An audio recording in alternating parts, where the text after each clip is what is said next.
From WABE in Atlanta, this is special live coverage as Georgia votes in the U.S. Senate runoff election. I'm Rose Scott. The candidates have made their cases. Let's stand up for workers. Let's stand up for veterans. Let's stand up for women. And let's build a nation and a state that embraces all of our children. I'm not that politician, don't look like one, don't act like one, but I'm Georgia born. No. Georgia bred. And when I die, I'll be Georgia dead. The polls are now closed. Coming up, Georgia Votes 2022. But first, this news.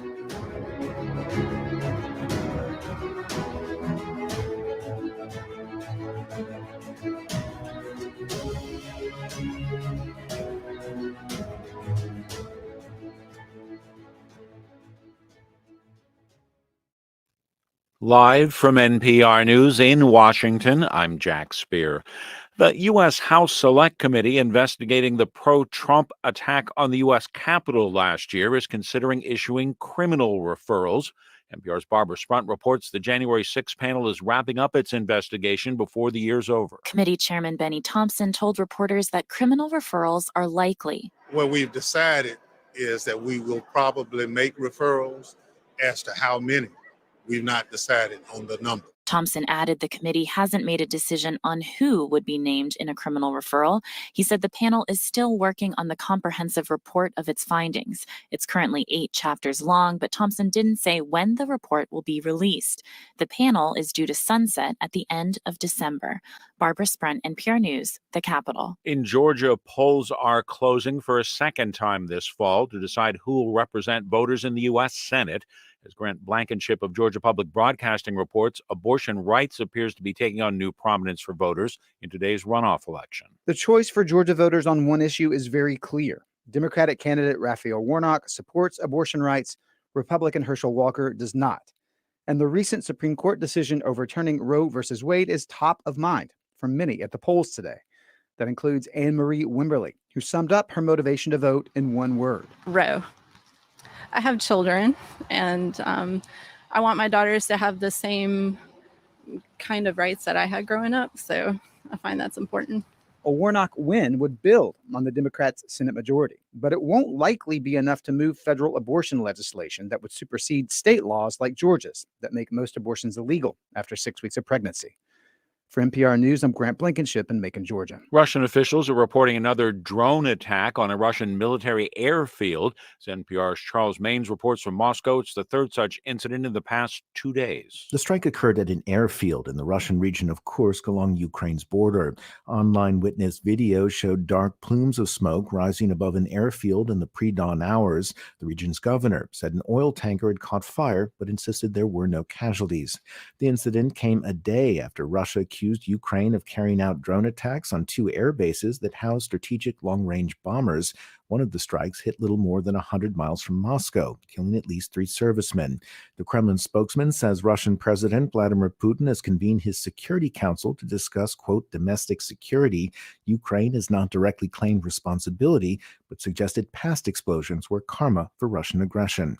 Charles Maines, NPR News, Moscow. Stocks mostly lost ground on Wall Street today. The Dow Jones Industrial Average fell 350 points to 33,596. The Nasdaq was down 225 points. The S&P fell 57 points today. You're listening to NPR. The founder of Stax Records in Memphis has died. Jim Stewart built a regional Tennessee label into a national powerhouse for soul and rhythm and blues. As NPR's Netta Ulby reports, Stewart died yesterday at the age of 92. Stax Records helped form the soundtrack of America's 20th century. It made national stars of Isaac Hayes, the Staple Singers, and Otis Redding. Jim Stewart founded the label in 1957. A white fiddle player, he was inspired by Elvis Presley's success. But Stax and its church-inspired funk became competition to Motown. It was known as a racially integrated company in a deeply segregated city. Stewart ran the company with his sister for years, but accidentally signed away rights to its biggest hits. Stax went bankrupt in the mid-1970s, but the music Jim Stewart helped make has always retained its luster. Netta Ulubi, NPR News. The Florida legislature will meet next week in special session to consider property insurance and property tax relief. That's in the wake of damage caused by Hurricane Ian. Leaders of the Florida House and Senate issuing the proclamation convening the legislature from December 12th through the 16th. Lawmakers will be looking at the state's troubled property insurance market, providing tax or other financial relief related to damage from Hurricanes Ian and Nicole, and creating a toll credit program for frequent Florida commuters. Session comes as Florida's property insurance market has struggled under billions of dollars in losses. Crude oil futures prices fell today. Oil down 3.5% to end the session at $74.25 a barrel on the New York Mercantile Exchange. I'm Jack Spear, NPR News in Washington. Support for NPR comes from DuckDuckGo, a company committed to making privacy online simple. DuckDuckGo's app includes a private search engine, web browser, and email protection with one download. More at duckduckgo.com.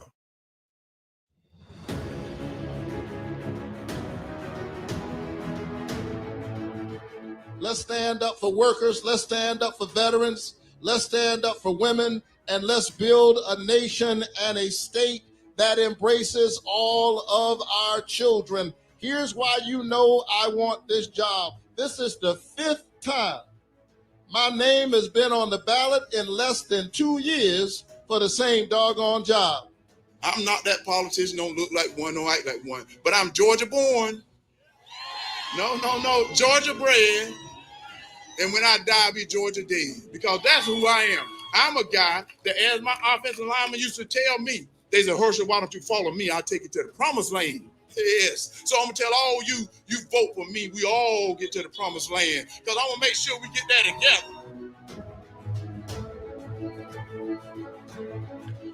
together. Georgia votes again in the U.S. Senate runoff election. The polls are closed here in Georgia. There still may be a few folks in line. We'll have an update in just a moment. So here's the big question. Will incumbent Raphael Warnock hold his Democratic seat, or will Georgia send a new senator to Washington, D.C.? Good evening, everyone, and welcome to WABE's special live coverage of the Senate runoff election. I'm Rose Scott, and welcome, as always, I call him my ride or die, joining me as he usually does, longtime politics reporter and WABE host emeritus Dennis O'Hare. Glad to have you along again, my friend. Hey, Rose, always a pleasure. And by the way, a belated happy birthday. Thank you very much. It was yesterday. You know, I'm at the point now, as you would say, you hang around here long enough, they start calling you seasoned. They do. Dennis, here we are. No more robocalls, no more TV campaign ads or radio or streaming ads, no more mailers. This is it. How do you sum up getting to this point? Sum up. That's a very interesting way to put it. So let me run a few sums by you. $81 million. That is what the New York Times says, and they're quoting Ad Impact, which is a media tracking organization. $81 million spent in just the time between the general election and tonight's runoff. $81 million on this campaign. A couple of others. 51. Of course, 51 is what the Democrats hope will be the total of seats they hold should Senator Warnock win tonight. And that 51 means they'll have control of Senate committees in a way they don't have right now with just 50, because they have to have equal numbers of Democrats and Republicans on committees. This way, for instance, on the Judiciary Committee, where the judgeships get sent to the floor, the Democrats would hold numerical control if they win. One other number for you as we're summing things up, 200,000. That's the number of votes that Herschel Walker trailed Governor Brian Kemp. I mean, they weren't running against each other. Obviously, they were on the same ticket. But Kemp got 200,000 more votes in his race in November than Walker did in his. And that's a lot of ground for Herschel Walker to make up. But they are hoping that thanks to a big chunk of that $81 million, they'll be able to do it. Well, Dennis, let's back up a little bit, because you mentioned Herschel Walker. And just remember now, a year ago, Herschel Walker made the announcement, and it was referred to as adding a jolt to the, quote, sleepy Republican primary for the U.S. Senate. They got a jolt from a former football player, and here we are talking about Herschel Walker. Before then, we all knew what he did at the University of Georgia. You know, people can't forget that. This was the best choice for the Republicans through their mind in order to have maybe even get to this point. Forget what people might think personally, but this was a strategic candidate for the GOP. And that was before Brian Kemp did what he did in November. And you might recall that in that general election campaign, Brian Kemp did not campaign with Herschel Walker No. at all. And so all of a sudden, instead, the Republicans had to reposition themselves, the Republican strategists, instead of saying, hey, we need Trump voters to come out and push Herschel over the finish line. Mm-hmm. In this runoff, they said, wait a minute. We need Brian Kemp. The political landscape in the Republican Party has shifted in just those few weeks ever since Kemp. Also, keep in mind, too, this is a state that has changed. You and I have been here. Again, we're seasoned. We've been around for a long time. We've covered politics. Oh, stop. We've been covering this for a long time. And really, it goes, you have to keep saying No, I'm it. more than you. Sorry. Absolutely. You have to say it again. Here we are, maybe 5-10 years removed. We never thought we'd be talking about Georgia being this battleground state, being so key. But here we are. It has been coming. And I mentioned Stacey Abrams a moment ago. And I think it's worth mentioning that at least there are a lot of folks in the Democratic Party who say, even though she did not make it in her run for governor twice now, the work she did trying to get a wider Democratic base of voters and getting more young voters to turn out and going into rural areas where Democrats hadn't worked for ages, that groundwork that Abrams laid has helped Warnock now. And speaking of voters, again, Dennis, early voting brought out a lot of folks. Record turnout, still just a small percentage compared to last month. Now, Gabe Sterling, who was the chief operating officer in the Georgia Secretary of State's office, here's what he said earlier in the day about, early voting. As of yesterday, we got to 172,502 absentee ballots accepted, which is a record for a midterm runoff. In fact, it's over double what we had in the last midterm runoff. And that means we've got about, give or take, 50,000 absentee ballots that are still out. Some will be canceled, like people voting in person today. Some will come in. And of those, since I know everybody's going to ask, there's about 3,800 military and overseas ballots that, if they are postmarked today, can still be accepted through Friday. What do you make of those numbers, Dennis? For a midterm, it's really something. It's the kind of numbers that we could not have imagined, as you put it just a moment ago, several election cycles ago. One other thing that is different about a midterm runoff now is the presumption has always been, if the first place finisher in the general election in Georgia didn't get the 50% plus one and had to go to a runoff, sometimes the odds would favor the number two finisher.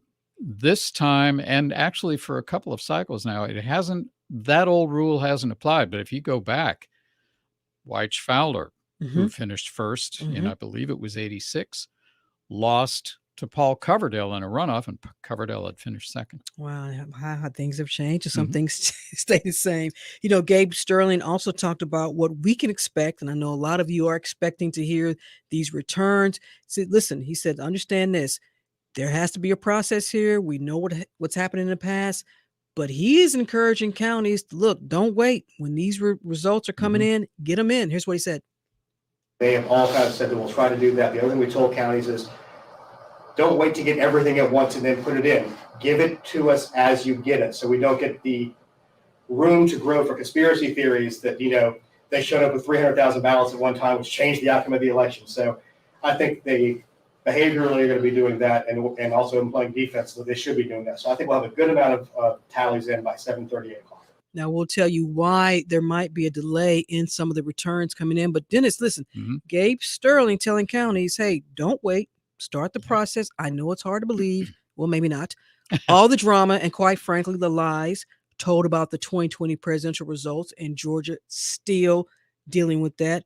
But the Secretary of State's office wanted to make sure that folks know, listen, the returns are going to come in, and telling the counties, you'll have to be on point. We're going to check in with one of the counties in just a moment. Yeah, and here's what that'll mean for all of us who are watching to see how the horse race is shaping up. If the patterns, and it's an if, but if the partisan patterns in early voting and then election day voting hold true, and if the counties get their early returns counted and into the Secretary of State early, then you're going to see Senator Warnock pile up a great big lead That's just early because on. of yeah. Because if traditional patterns hold or more recent patterns hold, Democrats generally tend to vote early. Republicans generally tend to vote more day of. So if the counties get all those early votes into the Secretary of State at the beginning of the evening, see Senator Warnock with a big fat lead, and then the question will be, as election day votes get tallied, can Herschel Walker chip away enough of that lead to overtake him? And folks should understand that when Jim Burris, we're going to head over to him. When you start hearing these returns, you may see a large gap. But what you said, Fulton, DeKalb, and I understand there might be one other polling location that's still open, but we're going to confirm that in just a moment. Understand that because there are 159 Jim counties, is folks. saying, yes, there's one other still open. Yes, One. right. So understand this, there are 159 counties. Right. So what happens here in Atlanta may not happen down in South Georgia, as they say. Well, and also it may not take as long to count the votes as we're used to, because on the ballot in almost all the counties, it's only one race. Yeah. And so the counting is going to go a whole lot quicker than it does on a general election night. We hope. Well, listen, if there is one county that's always been in the news and sometimes good and sometimes not so good, well, it has been Fulton County. And joining us now is Fulton County Registrations and Elections Board Chair, the name you all know, Kathy Woodard. She joins us now on the phone. Thanks, Board Chairwoman Woodard. Thanks for taking time. We really appreciate it. Oh, it's nice to be here. It's nice to be at this point. Listen, is this a point where you're going to gloat a little, or are you just going to be very humble in the fact that we didn't hear a whole lot? But before we get to that, is there an update with polling locations in Fulton County? Well, we had one polling location that had to close down for a security reason for about 20 minutes today. And we asked for the ability to, if we have people in line, to be able to stay open for 20 minutes extra. So they should be closing just momentarily. But we don't have the police report yet, but there was police or gunshot activity in the area that the police asked us to shut down. And so we just kind of kept everybody inside until the situation was resolved. And we want to be clear, Chairwoman Woodard, this was not an incident related to the polling locations or anything inside, but this was around the area. Yeah, it had nothing to do with the election activities. It just, we just happened to be in the middle of whatever the situation was.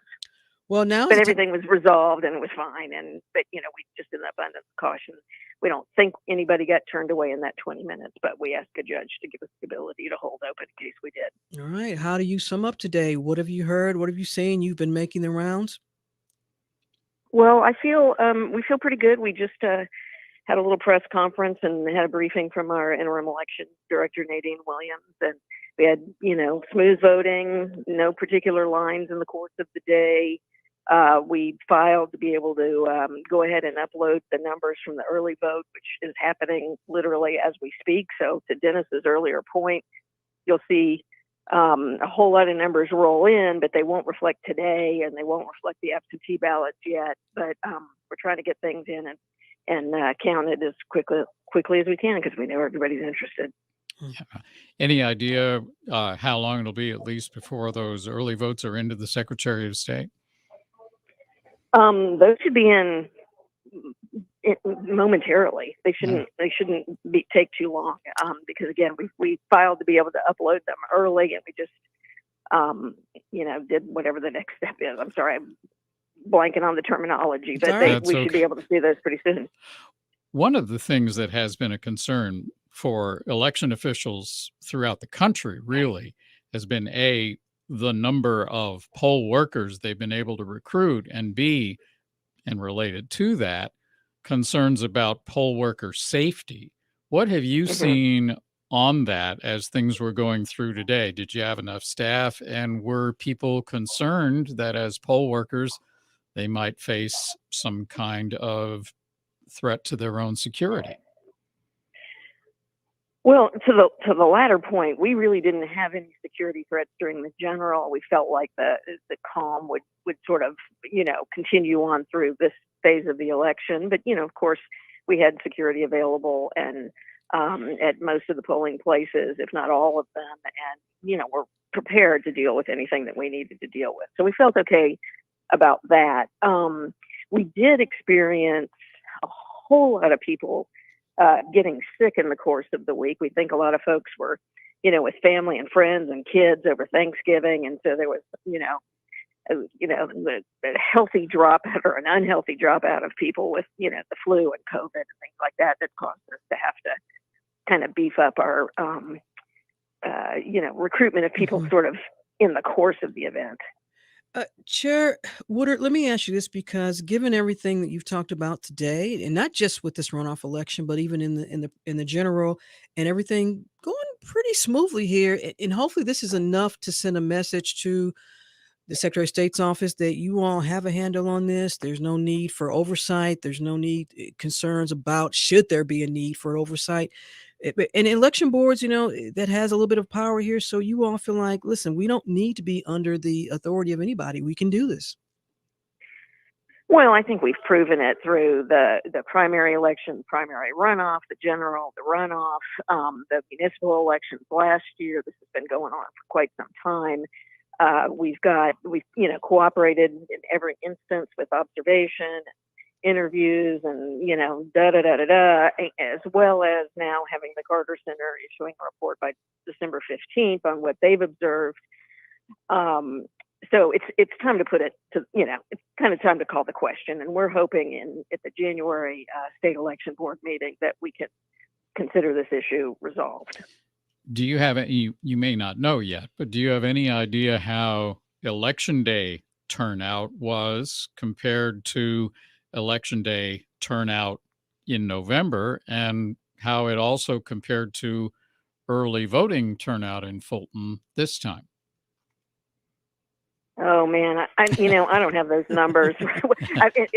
I'm kind of laughing because we've discussed it about 16 times today, but I can't hold on to it at this stage of the game. Well, let me ask you this as we let you go, and we appreciate you taking the time as always. You've told me before, look, this job is not fancy. The title may sound fancy, but it's not fancy. You're not getting paid a whole lot of money. But it is so important, obviously, to our nation's democracy, not just here in Georgia, but throughout the nation when it comes to elections. How do you sum up where we are here in 2022 as opposed to what happened after 2020? Well, I think there are still people out there who, can believe whatever they want to believe, but they're not accurate in terms of, the safety and security of our elections. I think there are so many redundancies in the processes that if we can identify, if somebody has a problem and we can identify it and trace it back, then we know what happened. And I just hope that people will continue to take an interest in voting, that people will continue to want to, to volunteer as poll workers, and participate in the democracy that we have, because that's what makes it live and that's what makes it healthy. And, I think we're off to a good start in that regard. All right. Fulton County Registrations and Elections Board Chair Kathy Woodard, longtime politician as well, elected official, I should say. People get mad at me. Stop calling me a politician. I'm an elected official. I'm like, she's a veteran candidate. Yes, I am definitely a veteran candidate. Thank you so much for taking the time, Chair Woodard. I really appreciate it. Thank you very much. Thanks so much. Glad for the coverage. Bye-bye. All right. Dennis, if you had a snare drum, you'd give me a drum roll. Let's head over to where Jim Burris is in our election results studio, also known as Studio 2, right across the way here. Jim, what do you got for us? Hey, I hope I don't disappoint, but we do have some results coming in. Right now, the AP estimates about 15% of the votes across the state have been counted. And when you look at that total, it's a fairly significant lead, but not unexpected at this point for Raphael Warnock, the incumbent, at 60.8% to Herschel Walker's 39.2%. But remember, the ballots that are counted early are often absentee mail-in type ballots or early votes, and that tends to favor Democrats. Not always, but the prevailing notion is that Republicans often build on their lead the day of the election, and those could take a bit longer to come in, those results. So it's early, right? But we are seeing a trend that does favor Raphael Warnock. Now, some of the more interesting things are actually happening downstate in Georgia. And with more than 50% of some precincts reporting, I'm looking right now at Mitchell County, which is in far southwest Georgia. You would think that this would be a Walker stronghold. And in fact, in November, it was. Herschel Walker won handily over Raphael Warnock. But right now, it's much closer. Raphael Warnock has the lead at 53.5% to Herschel Walker's 46.5%. And that's with more than 50% of the precincts voting. Granted, that is a couple of hundred votes. That's how close this could be in some counties. But it does make you kind of perk up to wonder, if something happened, what was it, and when will we know? Well, it goes to the point that Herschel Walker in those counties, like Mitchell County, Jim and Rose, he has to not just pile up an overwhelming percentage, he has to pile up raw numbers of votes. And again, it's really early, but you can't imagine that the GOP forces looking at Mitchell County can be all that thrilled at this point. But again, really, really early. Yeah, and we're going to check back in with you, Jim Burris, for our All Things Considered host here in Atlanta. And Jim, thank you so much. You got any more updates for us, Jim? Oh, no, thank you. I'm glad to be here, and I will update you in whenever you come to me. All right. You're listening to special live coverage of Georgia's Senate runoff election here on 90.1 WABE from Atlanta. I'm Rose Scott alongside Dennis O'Hara. When we come back, we'll be joined by Tammy Greer from Clark Atlanta University, political science professor, and also we'll check in with our WABE politics reporters. Stay with us.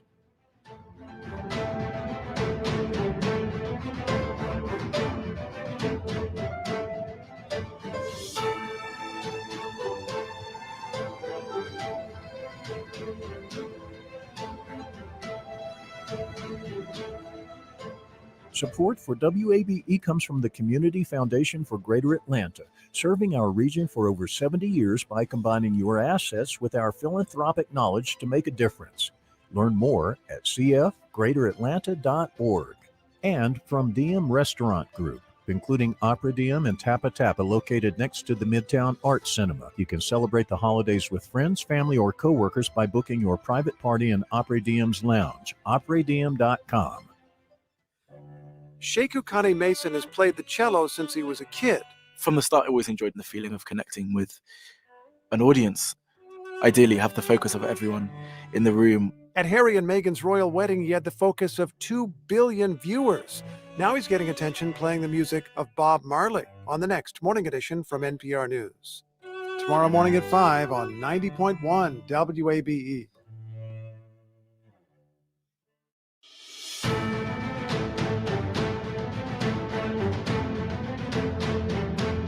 I came here 3 times during early voting to try to vote, but the lines were ridiculous. I would not have been able to make it to work. So this was my only option, to wake up at 6 a.m. and try to come here. And I still am not the first one in line.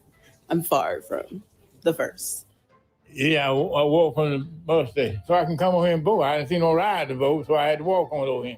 Just to make sure that the right person gets in office. I feel like this election is mostly for the people who didn't vote for them the first time. Voices from a couple of folks who voted today. You're listening to WABE from Atlanta, Georgia, where the polls have been closed now for almost just about 30 minutes. And there was one poll that had to close a little bit later. I'm joined now by Dennis O'Hara, and Jim Burris is over in our update studio. We're going to check in with one half of our dynamic politics reporting team, Raul Bali. He joins me now. And Raul, I can hear it. You are hanging out with folks. Raul, can you hear me? He's busy hanging out with folks. He's busy hanging out with folks. We will check in with Raul, who's doing something in just a moment. But meanwhile, research. Right. Meanwhile, I want to welcome in from Clark Atlanta University, assistant professor of political science. She's a regular contributor to WABE, Tammy Greer. Professor Greer, as always, thanks for taking the time. I really appreciate it. Thank you so much for having me. You know, here we are when Dennis and I first started this segment. Here we are talking about this again. But for folks who may not understand why this race, despite the Senate already tipping power to the Dems, is still key looking ahead. Yes, and it's important for many different reasons. Currently, when it comes to the Senate, there are, since it's a 50-50 Senate, then half of the committee assignments are also split. So it's a 50-50 Senate when it comes to committee assignments and who gets to chair those committees. So if the Democrats get a clear majority of 51 with the Warnock win, then all of the committee assignments in the Senate will then be led by Democrats, which has an interesting and key role in what bills or potential bills could get out of the committees to get on the floor of the Senate in order to get voted upon. And Professor, there's another implication here that, we don't think about in the immediate term because we're thinking about just what you said, which party will have, will the Democrats have 51 seats or 50? But if they get 51, that will in turn help them shore up some pretty vulnerable seat totals in 2024, won't it? Because the map is again at play 2 years from now. The majority in the Senate will again be at play. And if Senator Warnock were to win, not only does he help them numerically there, they have a little more of a cushion to keep the majority, but he is a rising star in the Democratic Party and he can help other Democratic candidates.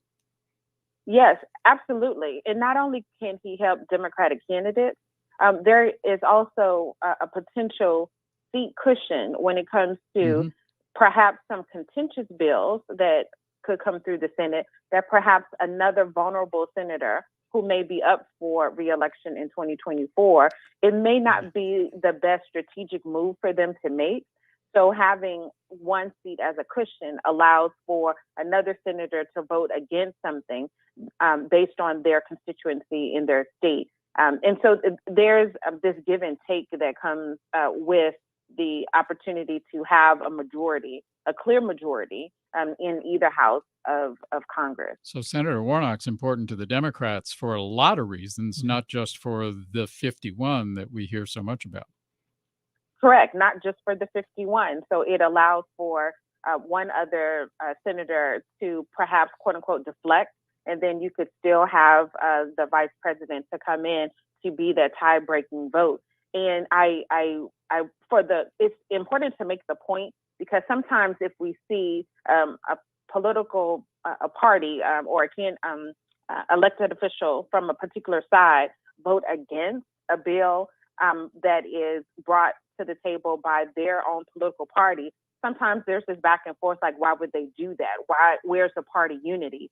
We have to, though, appreciate the politics within their state that may not allow them to be able to vote in favor of that particular bill. And Professor, speaking of party unity, I want to shift for a moment because with hundreds of millions of dollars, maybe up into the billions from the general to now and even before with the primaries, all that money spent on the advertising and campaign. I've been speaking to grassroots organizations sort of behind the scene, and I've been hearing this rallying cry from them that they're like, look, we would like to see an infusion of resources for the grassroots organizations, for those that are going to be canvassing, those that are on the ground, as opposed to seeing so much into the mailers and the ads, and of course, the streaming and radio. Is it fair or not for the grassroots organizations? I completely agree that the grassroots organizations have a role to play 365 instead of just during that particular time frame of the election. And having an infusion of resources that allows them to have a continuous touch point with the voter or potential voter allows for there to be civic education such that you don't have to do this humongous get out the vote effort with mailers, with text, phone calls, with commercials, because you had a continuous touch point with the voter far beyond the election. And so it appears to the voter that there is a long-term investment rather than short-term hurry out and come and vote so that someone can get into office. Rather, it's important to have like a long-term relationship, particularly with irregular voters with new voters, Mhm. and with voters who have a low or minimum viewpoint with their trust in government. So And having a long-term relationship is key. And even though we all expect with a runoff election, you expect voter turnout to be significantly lower. We know that. But still, record turnout for folks coming back out. Surprise to you, I take it not. No, and I suspect that the historical nature of this particular race. So it's not just a black man from a former Confederate state, a Democrat, to be elected to the U.S. Senate. It is now two black men running in the state to become another elected. Well, could we call it two if black men voted elected to be in the Senate? So it's historical in nature. Also, there's a huge dichotomy between the two candidates from education, from their interpersonal skills with the voter, from the articulation of the issues. So I think that there's a clear alternative that individuals see in these two candidates, and understanding that resting on your laurels like some did in 2016 when the former president was elected, because some had the viewpoint that this person would never be elected. Perhaps there's a lesson learned there that you can't just take it for granted. And, we need to participate in this election. I want to take a break for a moment, so hang with me, Professor and Dennis. We're going to go out now to Raul Bali. He's with Herschel Walker's campaign at the College Football Hall of Fame in downtown Atlanta. Raul. Hey. Hey. I want to apologize. So, you heard Jim giving some of those first results, and I was trying to get a little bit of reaction and not much. I mean, as we've all mentioned, these numbers are a little too early for anyone to react. So I apologize for not being there. I just wondered. But is there any concern, though, Raul, even quietly expressed, if you look at those Mitchell County numbers that Jim referred to, where you have about half the vote in that county, which has been a red county, and it shows Senator Warnock ahead with a significant number of the votes in that county already in? I did not ask about that, but as you guys mentioned, that these are going to be mainly early votes and absentee votes. And I do want to mention one other conversation that I've been having with folks, as Dennis talked about, was the idea that generally what we've been seeing here in the past couple of elections is Republicans, doing well day of, and Democrats doing better in the run up. With the situation where you had long lines in a shortened early voting window, it is possible that we may see slightly higher than expected Democratic turnout today. Yeah. Because you've got those Democrats who they saw the long lines in DeKalb, or they saw the long lines in Fulton, and said, you know what, I'm just going to wait till election day. Yeah, and they may have heard. They may have heard the stories from November where the lines were shorter on election day. It was a lot easier. Absolutely. That is absolutely something that may have come up there. And by the way, I want to throw one other number that you guys were talking about. There are 2,700 polling locations across the state of Georgia. So yes, any number of things could happen. I haven't heard anybody's stories of today, but in the past, someone forgot to bring a key. Someone forgot to open the ADA ramp. So there's, and remember, our polling locations in the state are in gyms and churches and schools. And so any number of things can happen, including the situation that happened in Fulton with the threat. Raul, I wanted for our listeners, get a sense of what's happening there. I take it candidate Walker probably has not shown up yet. Are there any other notable Republicans there? Georgia GOP Chairman David Schaefer is here, and people are just now piling into here. I've seen a couple of elected officials, Scott Hilton, who was just elected up in Johns Creek. He's up there. I've seen some lobbyists here. People are just now filing. Let me for those people who've been to the College Football Hall of Fame, I'm actually sitting on the football field where the goalpost is. That's where all the media is. So this room is mainly filled with media. On the other end of the football field is the stage that's got like the podium and Mhm. Herschel Walker's name on it. The massive big screen here at the College Football Hall of Fame has Fox News on it. Then you've got the main lobby that's directly behind me, and that's where what Rose wants to know most. The food is laid out, and that's where everybody is right now. Everybody's hitting the food, and of course, you guys, here's your food menu: vegetarian pasta salad, French fries, burger and veggie burger patties for your sliders. There's also pulled pork sliders. They have Chick-fil-A sandwiches, which are full range of sauces, and then they've got a pretty nice dessert table with different cupcakes and different chocolates and stuff on sticks. So that is your menu for Well, and tonight that, that gets about a 7.2 Yeah. on the Rose Scott. They clearly didn't food. spend. They clearly didn't spend a whole lot of that. And I'm being campaign money on generous. the Yeah. food. No, Yeah, I being think you did. generous. It's a pretty okay. good spread. I mean, Well, I'm there- looking at this.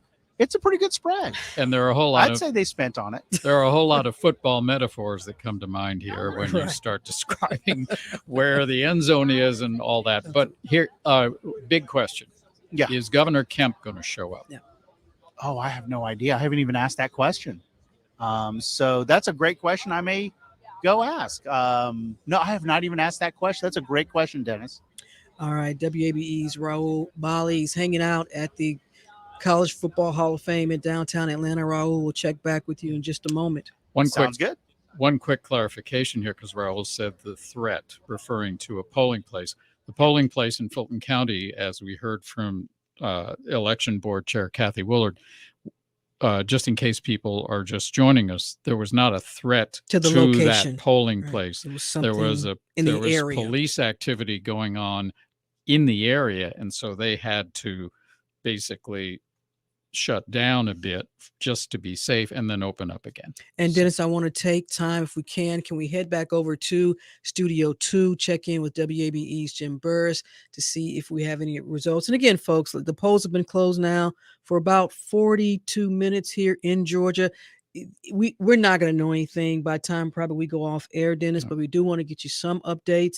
We're going to check in now with Jim Burris. Jim, what do you have?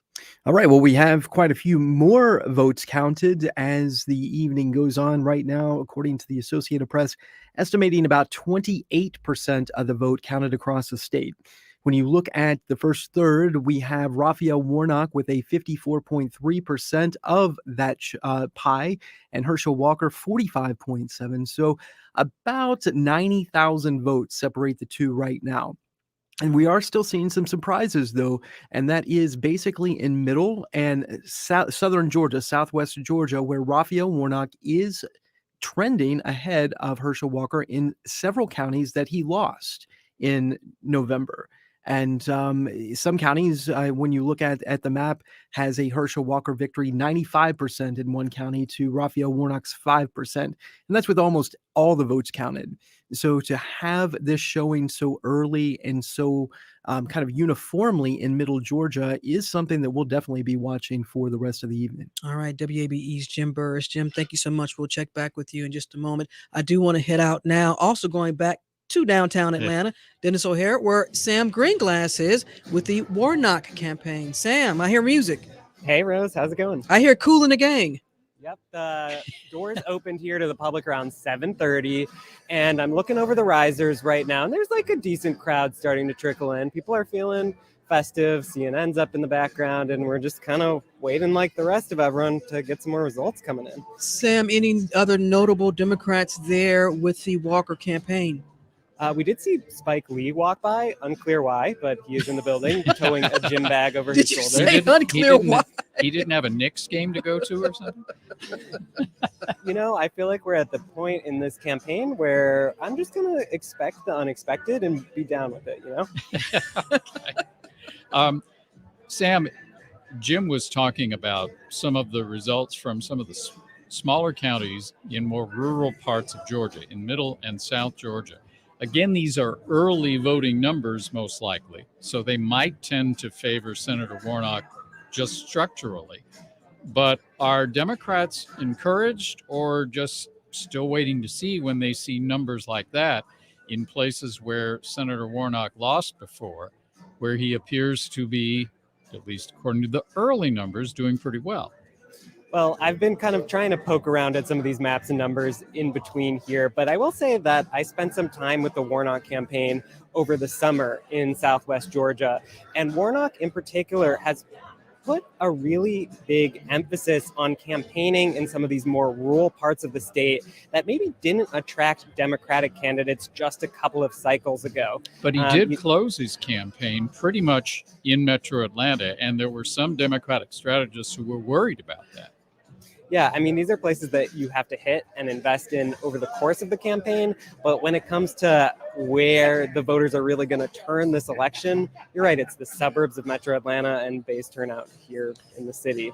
And Sam, before we let you go, one other quick question here. So much was made in terms of how many or what percentage of voters who did vote maybe for Kemp or vote GOP might come over to the Warnock side because they were conflicted with voting for Herschel Walker. You've been covering this. What have you been hearing? Yeah, I mean, this is a group of voters that I have talked to throughout the campaign. I'm thinking they're particularly in places like North Fulton County and some of the other wealthier Atlanta suburbs. And, you know, a question is not just whether these people will come back to vote for Warnock now that Kemp isn't on the ballot at all, but there were also people who, you know, left that race blank. People who voted for Libertarian in the Senate contest. What will those people do? And that is a really important group that we're watching. You know, Walker got 200,000 fewer votes than Kemp did in November. And that's a significant number when the total margin was just like 30-something thousand votes in November. Absolutely. Sam Greenglass is at the Marriott Marquis in downtown Atlanta with Senator Raphael Warnock's campaign. Sam, as always, great job. We appreciate you taking the time. Thanks so much, Rose. Thanks, Sam. Thanks, Dennis. And Dennis, we're going to take a break. When we come back, I want to talk to Professor Tammy Greer about that rural block that might have moved over and voted for Warnock or just decided to skip this race or stay home. So you're listening to live election coverage here from WABE in Atlanta. We're back in a moment.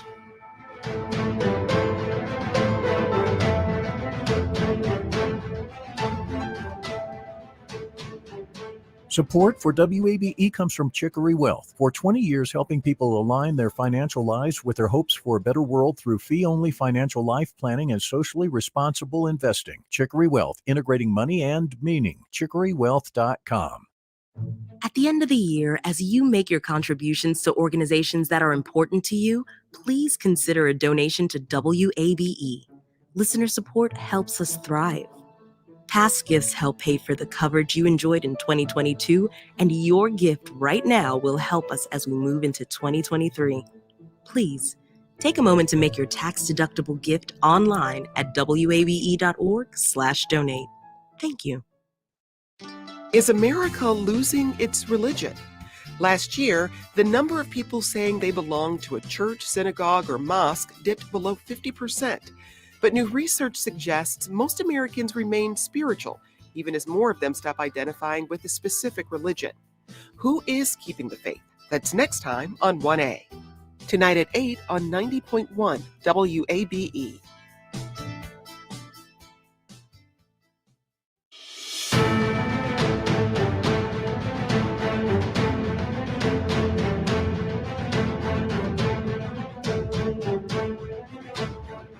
From WABE in Atlanta, you are listening to live special coverage as Georgia votes 2022 again, or rather, finally, this election season.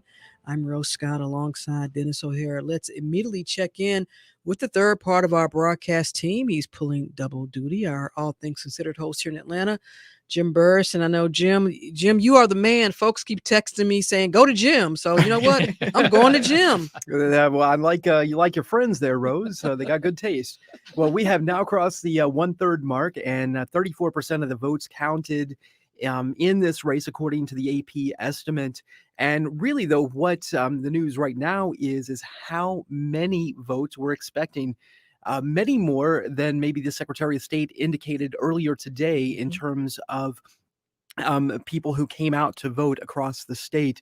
And taking a snapshot look right now, 56.1% is what Raphael Warnock is claiming of that overall pie. Herschel Walker, 43.9%. And now we're talking about 150,000 vote difference as votes are quickly coming in.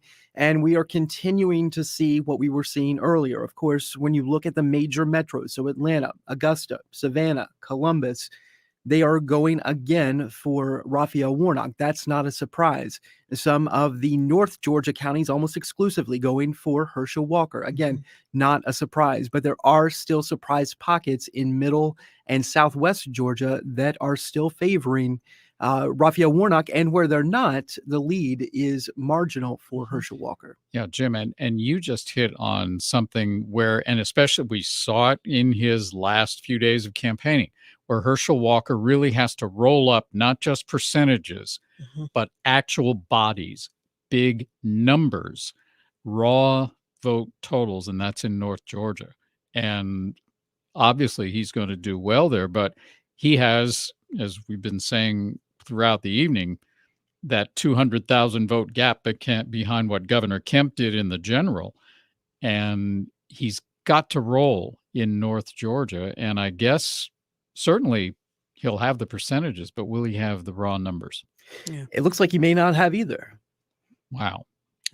That's interesting. WABE's Jim Burris. Jim, thank you so much. We're going to check back with you in just a moment. I want to bring back into the conversation from Clark Atlanta University Associate Professor in Political Science, Tamara Greer. And Professor Greer, first of all, what you just heard in the conversation with Dennis and Jim about the North Georgia vote, what shocking to you? Yes, no? Not really. It's not really that shocking.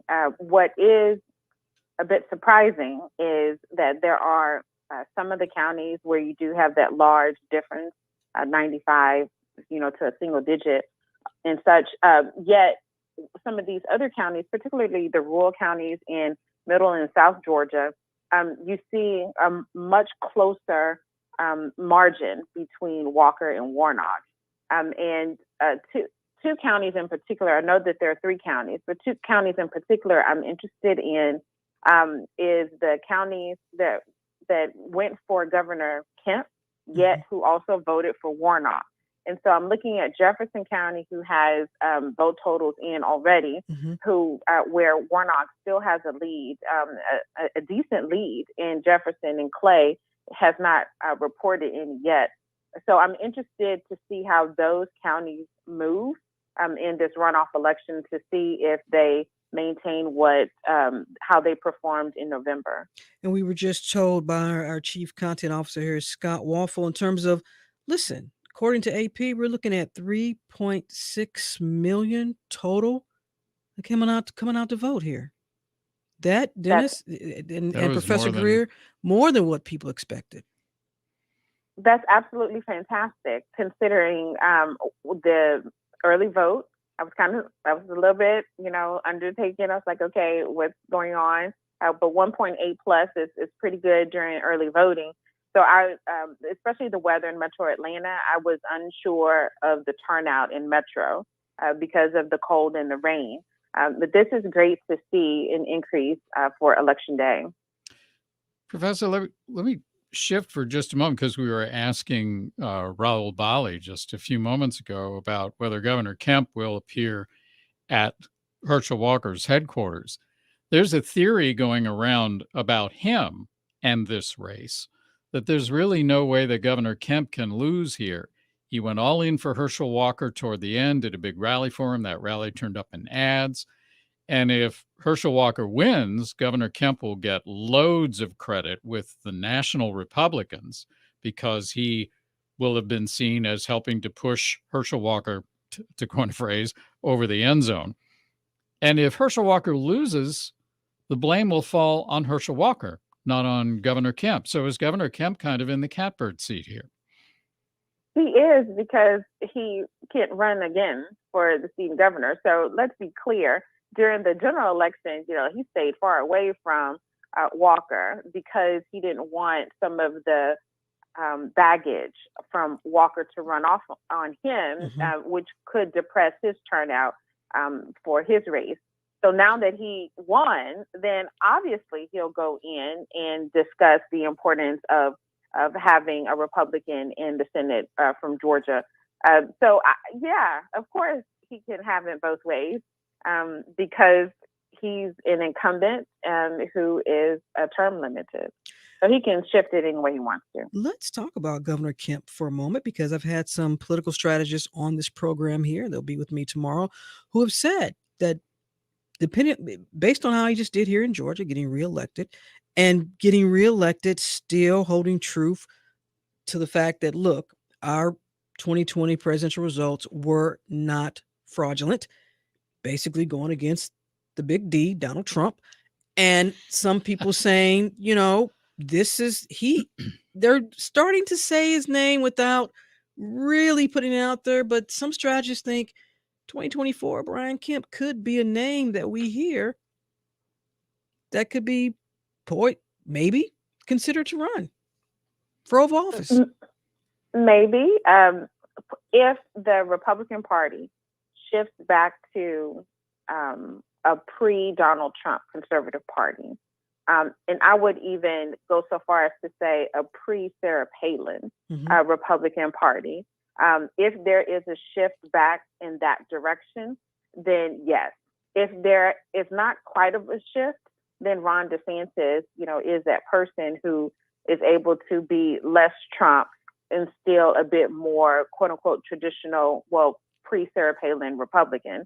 And so it would be interesting to see what happens in the next 2 to 3 years in the country, particularly with the Republican Party, and more specifically, what happens in the House of Representatives with Kevin McCarthy and whether or not he becomes Speaker, and how do national Republicans, particularly in the House, perform or have performative politics over the next couple of years to see whether or not the Republican electorate then shifts in either a DeSantis direction or a Kemp direction.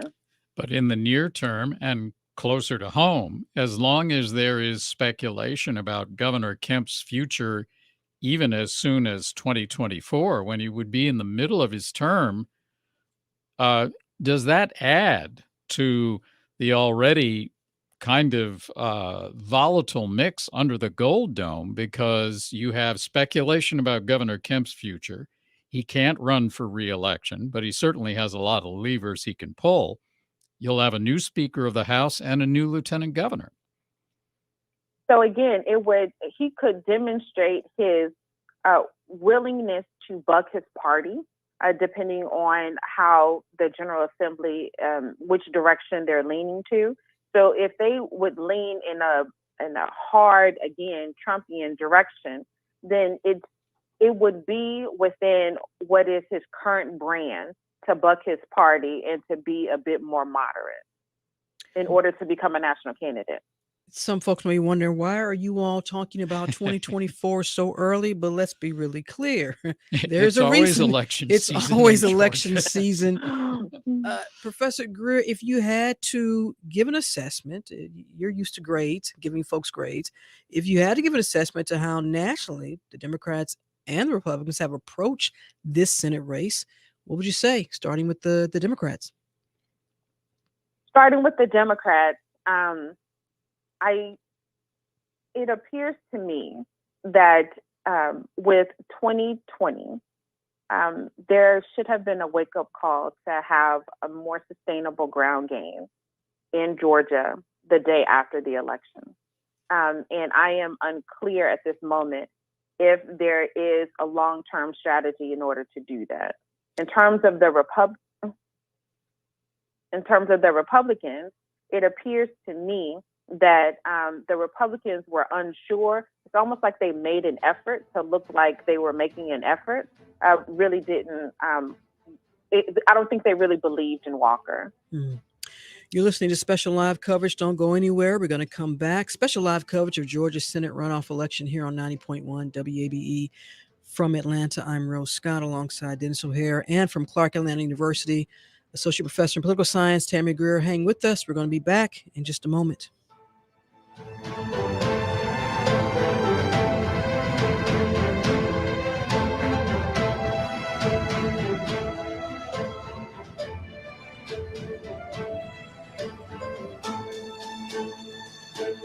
From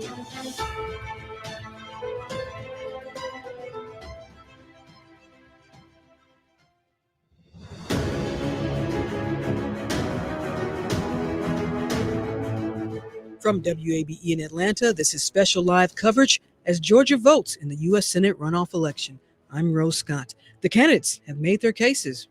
Let's stand up for workers. Let's stand up for veterans. Let's stand up for women. And let's build a nation and a state that embraces all of our children. I'm not that politician, don't look like one, don't act like one. But I'm Georgia born. No, Georgia bred. And when I die, I'll be Georgia dead. The polls are now closed. Coming up, Georgia votes 2022. But first, this news.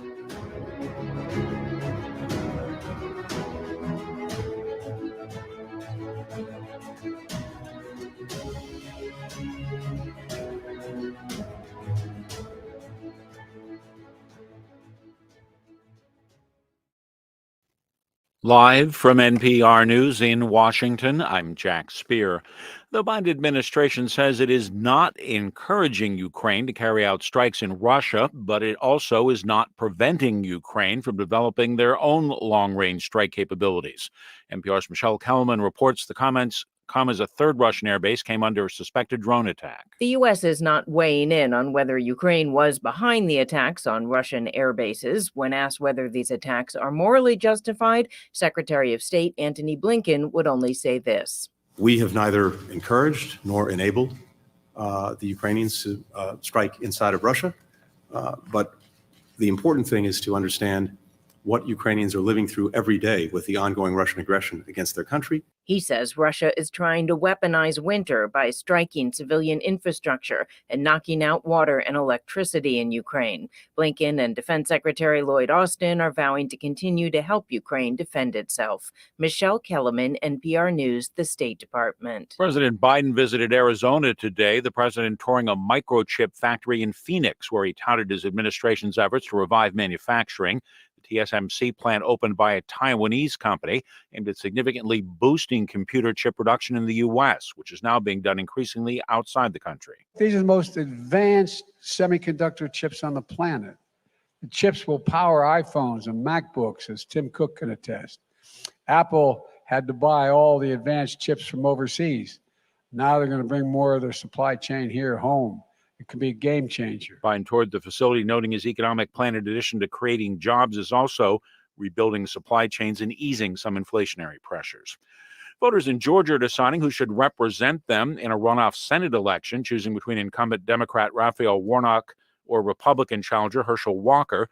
Runoff election concludes a 4-week blitz. The final outcome will determine whether Democrats have a 51-49 Senate majority. Commissioner of the Food and Drug Administration says there's a new vision for food regulation at the agency. NPR's Allison Aubrey reports on it. An external review is recommending a new leadership structure. The head of the FDA commissioned an external review of the agency's food safety oversight last summer after the baby formula shortage was linked to contamination.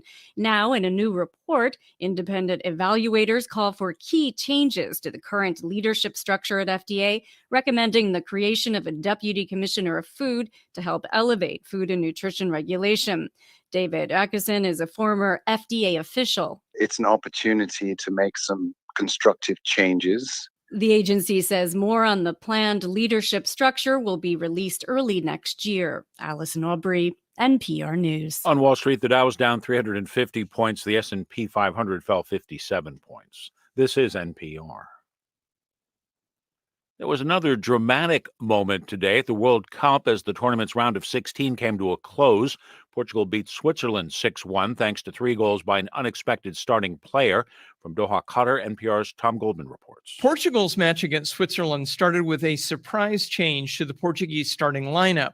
Legendary superstar Cristiano Ronaldo was out, replaced by 21-year-old forward Gonçalo Ramos, who had 1 international goal to his name.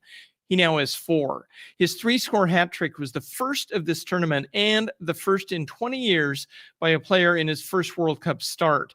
Ronaldo, who subbed into the game in the second half, was visibly annoyed in Portugal's last match against South Korea when coach Fernando Santos took him out early. Santos was angered by Ronaldo's behavior, but said sitting him to start the Switzerland match was a tactical decision, one that certainly paid off. Tom Goldman, NPR News, Doha. Social media company Facebook says its quasi-independent oversight board has determined an internal system that exempted high-profile users from some or all of its content oversight moderation needs changing. A report released by the board today says the current system is, quote, flawed in key areas, which the company must address. The board opened its review after the Wall Street Journal reported the system is being abused by so-called elite leaders who in some cases posted material that will result in penalties for average users. Crude oil futures prices fell today, oil down 3.5% to settle at $74.25 a barrel on the New York Mercantile Exchange. I'm Jack Speer, NPR News in Washington. Support for NPR comes from NPR stations. Other contributors include the Walton Family Foundation, working to solve social and environmental problems to improve lives today and benefit future generations. More information at waltonfamilyfoundation.org.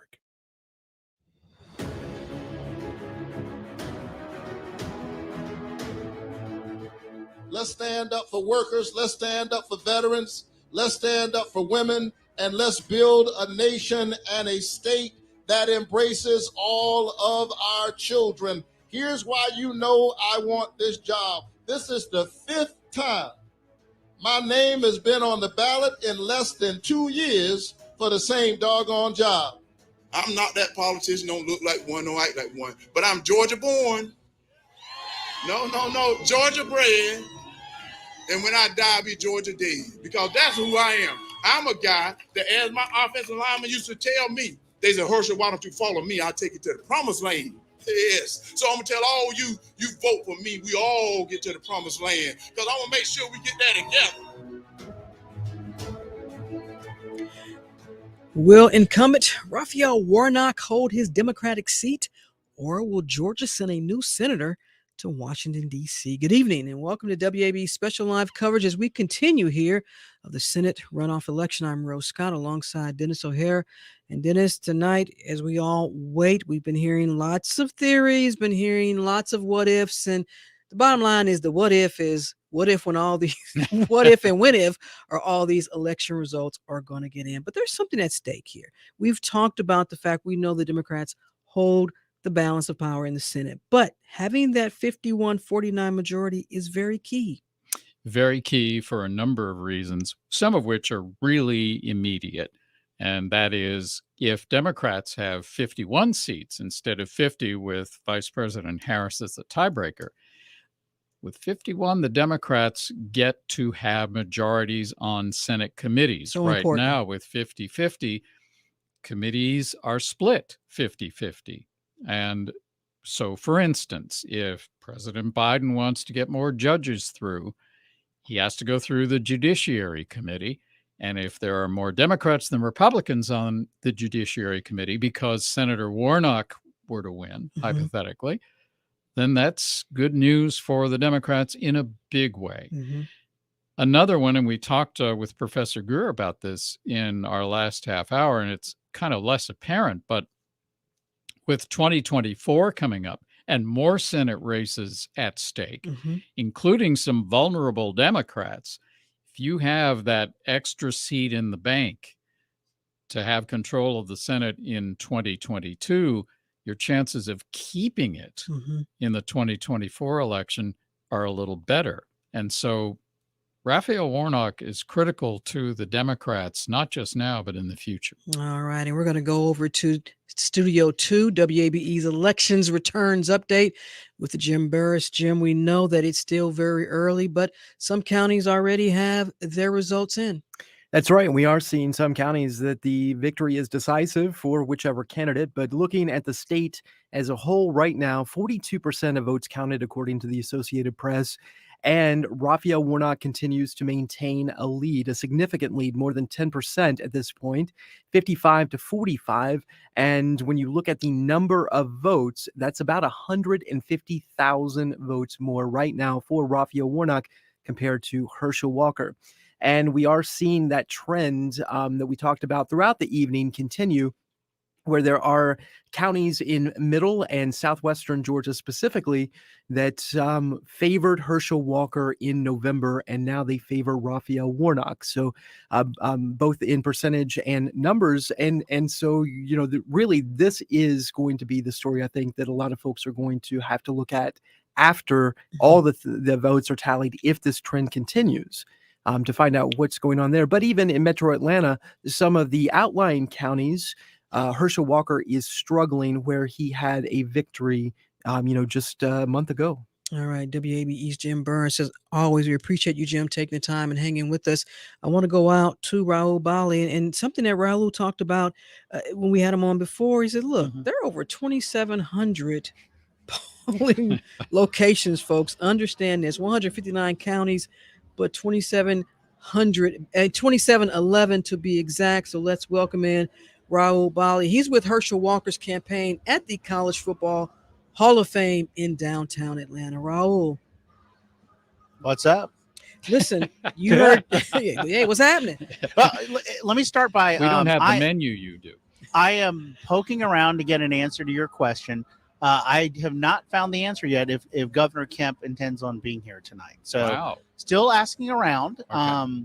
But right now it's a lot of people, they just didn't know what the plan was. So, but yes, I am still inquiring. Raul, we've been talking all night about those counties in the sense that traditionally we would have said, oh yeah, that's definitely going to go to the Republicans, even though it's early, but for some, the struggle is there. The struggle is real, as they say. And for some of those counties, it looks like it's leaning toward Senator Warnock. What do you make of that? One of those counties that I'm following is Baldwin County. That's where Milledgeville is, where Georgia College and State University is. It has become Milledgeville. It's become one of the closest counties in the state. It's one of the ones I'm going to be watching for because you've got an urban inner city with Milledgeville, and you've got the college kids, and then you got the people who live outside of the city, very Republican. It's one of those counties that I'm going to be following at the moment. It's 51% Warnock, 49 Herschel Walker. Mm-hmm. That's going to be one of the counties I'm going to be following. But there was always that gap that we've been following, as I mentioned, and we've reported, Governor Kemp got 200,000 more votes than Herschel Walker. Mm-hmm. A significant chunk of those are Republican voters. And a chunk of those are independent voters with a handful of Democrats mixed in there too. So what did those voters do? Did they come back to vote Republican? Mm-hmm. And how does that reflect in the numbers? It's one of those things we're going to be watching. Cobb is one of those counties I'll be watching, even though that is a Democratic county. What was that gap? Yeah. And Raul, the one other thing, and we'll ask Professor Greer about this too. It appears that when it came to the early vote, nearly a third of them were African American, and that's well above what Democratic strategists say is the kind of minimum for a Democratic candidate to do well. They are generally, if I recall correctly, trying to say, okay, let's get the African American percentage of the vote, of the total vote, to be at least 23, 25%. This is close to 33. Is this something that folks are paying attention to in both camps at this point? Absolutely. A couple of interesting numbers coming into this is in terms of in early voting, voters the percentages who had already come back and voted again in the runoff, African Americans, Black voters, was the highest number. They were almost 80% had already come back and voted. The other interesting area was that this 80,000 voters who did not vote in the general election, but have now suddenly showed up in the runoff. I'm trying to remember what the number of it was. Oh, I just pulled up the number. It's almost 30,000 of that 80,000 were black voters. So wow, they have, and you saw Senator Warnock making, even a greater effort with a couple of groups: union workers, black voters, and college students. I was at Senator Warnock's stop yesterday at Swag Shop. That's one of the 3 barber shops that Killer Mike owns in town, reaching out and just saying, look, I need you as black voters to turn out. This is, I'm trying to remember if you used the word mission or this was the effort to get voters out. Raul Bali is with Herschel Walker's campaign at the College Football Hall of Fame in downtown Atlanta. Raul, we may try to get you back in before we say goodnight. Thank you so much for taking time as always. We appreciate you. No problem. Thanks, Raul. Right. I want to talk about this demographic for a moment, which is the black voter, because once again, it was at the core of who could get even just a little bit more if you're the Democrats, because black voters percentage wise. But then some said, hey, based on what Governor Kemp was able to do, get a significant percentage of the black male vote. I want to bring in Professor Greer into this conversation. When you hear that the black vote came out almost at 80%, that is typical. That is traditional. Yes? Yes, it is typical. It is traditional. At the same time, even if you get the percentage of those that voted, there's still a larger percentage of those who did not vote. So I think sometimes when the campaigns, and I'm sure they do it in order to encourage others to come, yet at the same time, it could depress others from coming out because it's almost like, okay, well, they got it. I don't need to come out. And really, we should be more honest about what it means, because it's creating a false assumption that others who have not participated in the process, then they can stay at home. Because there are so many who did not vote in the general election. Millions and millions of voters who were registered, eligible, active voters did not vote in the general election. And so here's why we have a runoff right now, because of that large gap of those who did not participate. I want to get you both your thoughts on this. And Dennis, I'll start with you. Former President Barack Obama coming back. Yep. We saw former Vice President Mike Pence come down here for Herschel Walker. But we've talked about that, the college vote. And whether folks want to admit it or not, President Obama still has a very good influence with that demographic. And President Obama, former President Obama, one of his initiatives as a former president has been to reach out to young African Americans to get them involved in public service generally and in the political process in particular. That is one of the things that he has emphasized. We've seen him have special broadcasts involving young people. So to your point, Rose, for him to come down and target young voters in the final days is really important. And Professor Greer, I want to throw a question to you about that. We talked a moment ago about how throughout the, not just during election cycles, how Democrats in particular, who tend to take voters for granted and need to do outreach and meet people where they are. Yet when it comes to all the money that showed up, it allowed Senator Warnock, it feels to me anyway, to fight on several fronts, whereas Herschel Walker was just trying to get the base out and the voters who had shown up for him before. Warnock had the resources and the high-powered support like President Obama to reach to African-American voters, young voters, Republican voters who might have voted for Kemp and Warnock the first time. He was able, because of that huge influx of money and support, to fight on a number of fronts, whereas Herschel Walker seemed to be fighting on one. Right, and that's great. It's really, really great for the senator to do that.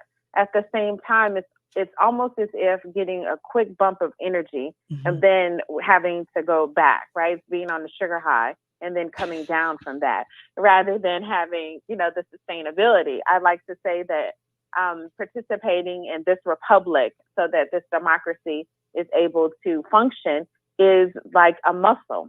Democracy is a muscle that must be exercised on a daily basis in order for it to remain strong. And so these quick bits that we're doing is helpful for excitement, yet it's not sustainable if there is no continuous ground game. And I also want to note that as a as a university professor, I appreciate the outreach to those that are in the university and college system.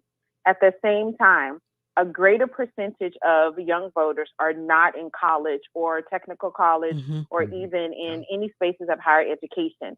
And so is there continuous outreach to those communities that are not in spaces of higher education? And one more thing, we focus on universities, yet there are so many people in technical colleges and in junior colleges that may not get the same type of attention, just like rural voters don't. And to that point we talked about earlier, before we go to Sam Greenglass here, is the importance of grassroots organizations being that in between, and also maybe telling their respective parties, listen, don't just send the big names to the AUC.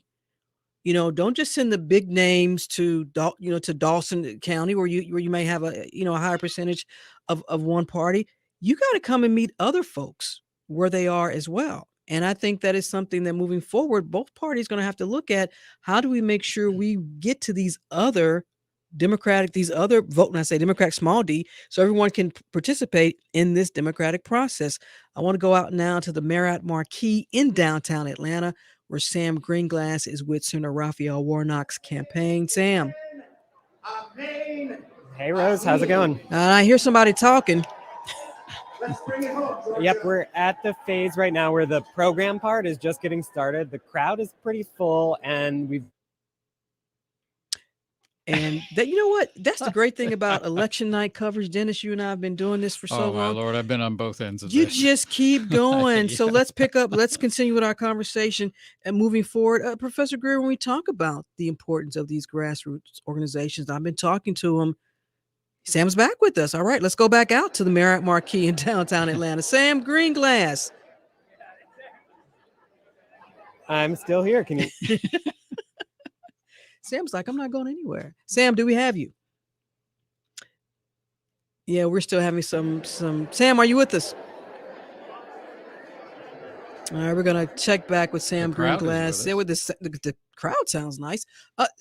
Professor Greer, when we talk about the importance of these grassroots organizations and getting to those voting blocks, the demographics that perhaps both parties might overlook, and I've talked to progressives who are in the middle there, and they say we need to be more, they need to focus on us more too as being part of the solution. How do you see this playing out going toward 2024? Let's talk about the Democrats. Do they have a problem of not including some voting blocks here? And if so, who are they? Unfortunately, the answer is yes. And part of that is because one thinks that because of Georgia being a former Confederate state, it's going to be Republican anyway. So why even have any investment in Georgia in order to create a competitiveness within the state? And again, that's a short-sighted view that doesn't really take in consideration all of the greatness that Georgia is moving toward. So it would be to shift a mindset away from those traditional spaces and begin to invest for the long-term future of Georgia. It also takes in consideration someone needs to have a complete strategy in order to move the state, and then move away from those people who are engaged voters already, the irregular voters, the new voters, the soon-to-be voters. That could be your space where you can have that engagement. And so then let's flip the script for a moment. Those voters are opportunities for Republicans as well, Professor Greer. And however tonight's race turns out, the Republicans are already doing a bit of a postmortem because of the turmoil that they are facing in deciding which direction to go in 2024. They are also looking at Georgia's demographics changing with new and younger voters coming in all the time. We've talked about how a lot of the community and grassroots activists on the Democratic side are saying, hey, look, you've got to engage people. Republicans have the same job, and isn't it an even bigger one for them at this point? It is a bit of a bigger one, yet there is moderation and a focus on some of the issues that appeal to young voters that may be unsure. And so to have a moderate conservative Republican talking point and to drill that in on university campuses, on college campuses, and on the periphery allows for a quiet sustainability of Republican voters inside of the state, even though older voters who vote Republicans, may not be as reliable. So there is a quiet effort on the part of Republicans in order to have younger voters to be their up and coming, not only voters, also those to be in elected positions. So I think that perhaps Republicans at this point are keeping the quiet part quiet. Mm-hmm. And then perhaps the Democrats are trying to say it out loud, too loud, and not really having the action behind some of the rhetoric of engagement.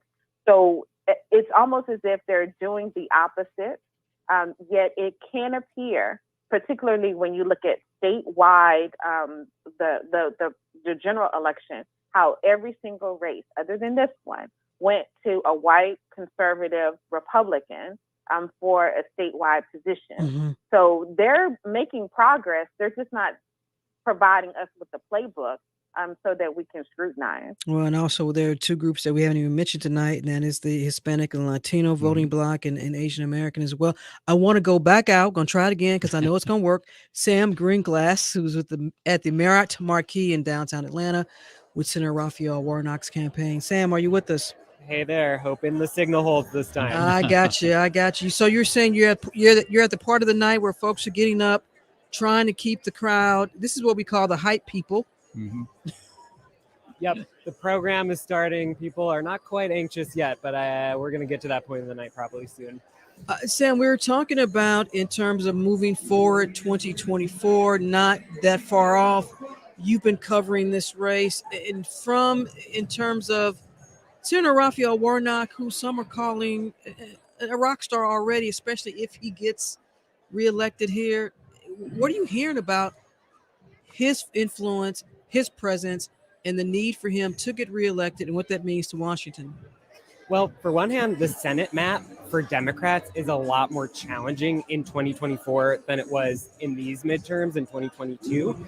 So having that seat locked by a Democrat will make a big difference when, they're defending incumbents in some really tough states in 2 years from now. When it comes to broader, is Georgia a purple state? Has it arrived as a battleground state?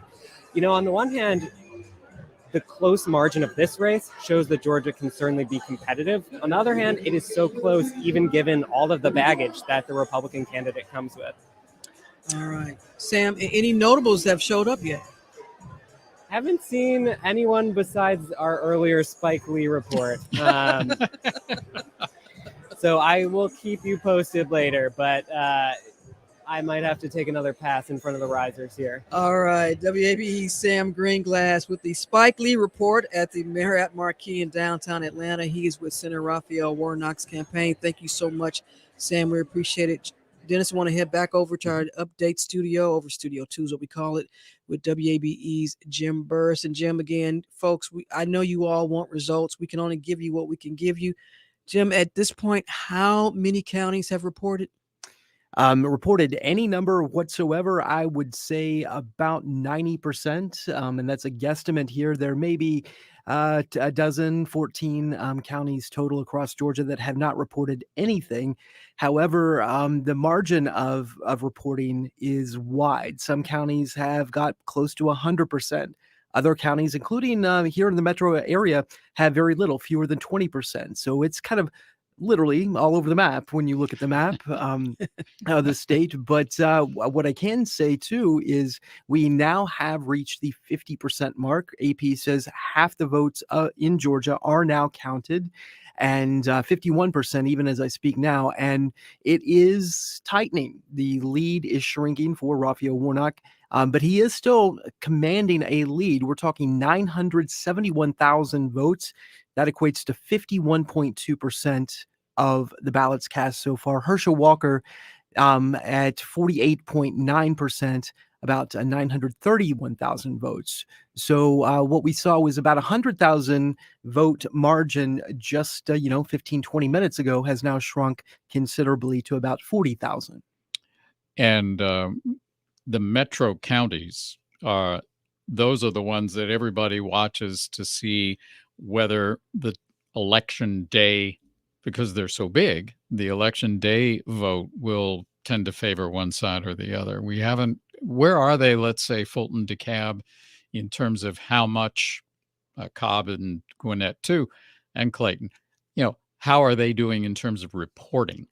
And not well for, say, DeKalb County, which right now has fewer than 5% of the precincts reporting.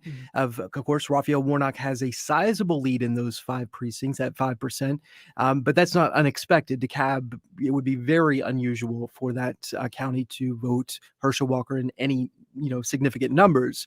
But right, we have fewer than 5% of precincts reporting. Cobb County was very late to the game this evening too. Right now at 22%. Again, heavily favoring Raphael Warnock, but a small number of precincts reporting. Then you look at, say, Fulton County, 53%. And, when you look at Metro Atlanta specifically, compare it to the rest of the states, the numbers are slow coming in, really. For those counties. All right. WABE's Jim Burris, as always, Jim. We appreciate it. And Dennis, we are going to say goodbye here in just a moment as we join 1A in progress. But just again, I want to bring Professor Tammy Greer back in here. Listen, folks, we anticipate that when you wake up in the morning, that this will be decided. I'm thinking it may not be certified, obviously, but it could be decided. Professor Greer, do you have a prediction? No pressure. Not a prediction game. I'm looking again at Sumter, and Clay still hasn't reported any yet in Jefferson. And at this moment, the lead that Warnock has in Jefferson County, again, a county that Kemp won, yet voted for Warnock, is in a double-digit lead as compared to the general election. So even though it's 66% of the vote totals in, it's still significant to say that there's 60+% for Raphael Warnock as compared to Walker in a county that Warnock won by, a 1 percentage point. That is, I think that we really should pay attention to some of those key counties. I was looking at Baldwin County in Middle Georgia, which was really tight in November, and it's tight again right now. Just, over 13,600 votes right now, according to the Secretary of State's office, and it's almost 50-50. Yeah, Warnock with a half point. Professor, one thing that you have touched on is kind of warning signs for Democrats. And however this race comes out, and whether Senator Warnock wins or Herschel Walker wins, is there a warning for the Democrats in that Senator Warnock, who I think all sides agree whether they like his policy or not, he's an impressive candidate. He ran against 2 opponents now who, and Senator Mitch McConnell, the leader of the Republicans in the Senate, even hinted at this. Quality of the GOP candidates isn't all that right. Kelly Loeffler was a beatable candidate. Herschel Walker is a beatable candidate. And yet Senator Warnock, at least in some of these early numbers, is neck and neck with them. Sure. So there are some voters that are going to vote D or R just because it's a D or R behind someone's name. It's that other group, the majority of the voters, that really need to have multiple touch points during the in between campaigns in order for them to come out. I will contend, if prediction wise, I will contend this. When we take a look at the number of people who did not cast a ballot in Georgia in 2018, 2020, and in 2022, one could argue that that the statewide races and even this particular race could have gone the opposite direction in terms of having Democrats to be elected to some of these statewide positions. Yet we have this vast majority of individuals, it's significant, who are not participating in the process. And again, those are the individuals that the political parties have an opportunity to have a continuous touch point with them, so that they can become an active voter and who really pay attention and look at the candidates and the issues. Professor, when it's all said and done, and this is, I think, a question that regardless of who does come out of this, when you look at Georgia, 2024, again, this is a state that will be in play. It will be. And I would hope that Georgians embrace this. And I would hope that grassroots organizations, the national parties, understand that significance. And again, I'm probably sound like a broken record, to come in early and to allow for a particular ground game so that, number one, we can truly be a competitive state and the canary in the coal mine in the Southeast.